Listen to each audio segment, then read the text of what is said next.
Leitura de Atos dos Apóstolos, capítulo 5.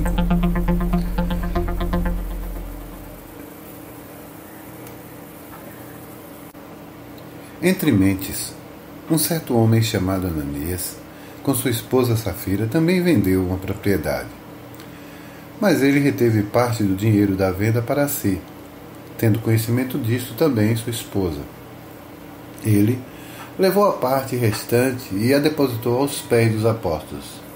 Então, indagou-lhes Pedro: Ananias, por que permitistes que Satanás enchesse o teu coração, induzindo-te a mentir ao Espírito Santo para que ficasse com parte do valor do terreno? Mantendo-o contigo, porventura não continuaria sendo teu? E vendido, não estaria todo o dinheiro em teu poder? Como pudeste permitir que tais ideias dominassem a tua vontade? Ao ouvir esta demonstração, Ananias caiu morto. Então, grande temor tomou conta de todos os que souberam do que havia ocorrido. E alguns jovens tomaram a iniciativa de cobri-lo e carregá-lo para fora e sepultá-lo. Cerca de 3 horas mais tarde, entrou sua esposa, sem saber o que havia acontecido. E Pedro perguntou-a: Dize-me, vendeste por este preço aquelas terras? Ela confirmou: Sim, por este preço. Então Pedro a repreendeu: Por que vós entraste em acordo para tentar o Espírito do Senhor? Eis que estão aí à porta dos pés dos que sepultaram teu marido, e eles também levarão você. Naquele mesmo instante, ela caiu morta aos pés de Pedro. Então, aqueles jovens entraram e, encontrando-a morta, levaram-no e sepultaram ao lado de seu marido. E grande temor se apoderou de toda a igreja, de todos que ouviram, acerca do que havia acontecido. Muitos sinais e maravilhas eram realizados entre o povo, e pelas mãos dos apóstolos isso acontecia. Todos os que creram costumavam reunir-se em comunhão junto ao pórtico de Salomão. Todavia, ninguém fora tinha coragem de juntar-se a eles, ainda que o povo os tivesse em grande estima. Em número cada vez maior, homens e mulheres criam no Senhor e eram acrescentados à comunidade, a ponto de os doentes serem levados para as ruas e colocados em leitos e macas, para que quando Pedro passasse, ao menos sua sombra projetasse sobre algum deles. Da mesma forma, as cidades ao redor tinham muita gente vindo a Jerusalém, trazendo doentes, pessoas atormentadas por espíritos demoníacos, e todos eram libertos.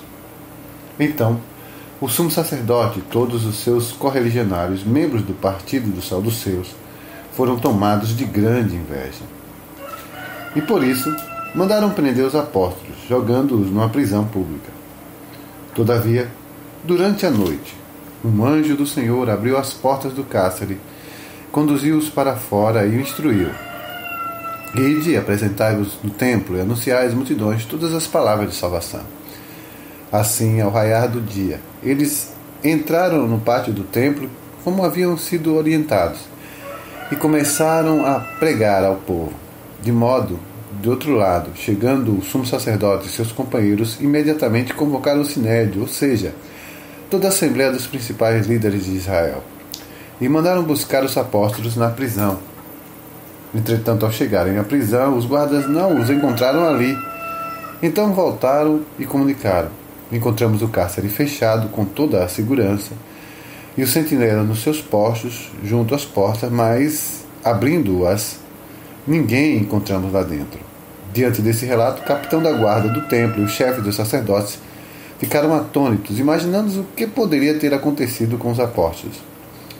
Nesse momento, chegou alguém com a notícia: Eis que os homens que recolheste à prisão estão no pátio do templo, ensinando ao povo.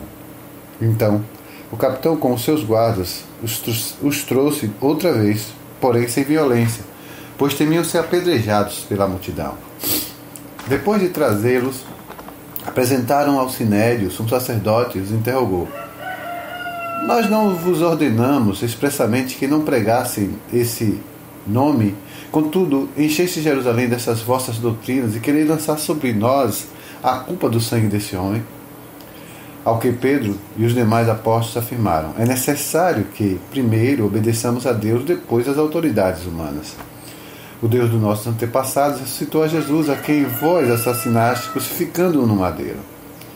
Deus, no entanto, exaltou ele, elevando-o à sua direita como um príncipe salvador, a fim de dar a Israel arrependimento e perdão dos pecados.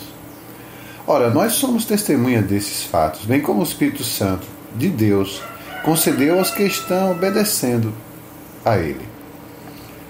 Ao ouvir essas palavras, eles muitos se enfureceram e queriam matá-los. Então, certo fariseu chamado Gamaliel, doutor da lei, respeitado por todos, levantou-se no sinédrio e pediu àqueles homens que fossem retirados da sua frente um momento.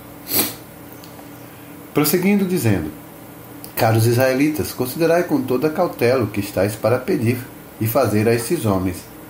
Portanto, há algum tempo surgiu Teudas, pregando ser alguém, e aproximadamente 400 homens se juntaram a eles. Todavia, ele foi morto e todos os seus seguidores se dispersaram e acabaram em nada. Depois dele, na época dos recenseamento, apareceu Judas, do Galileu, que liderou um grupo revolucionário. Ele, da mesma forma, foi morto e todos os seus companheiros se espalharam.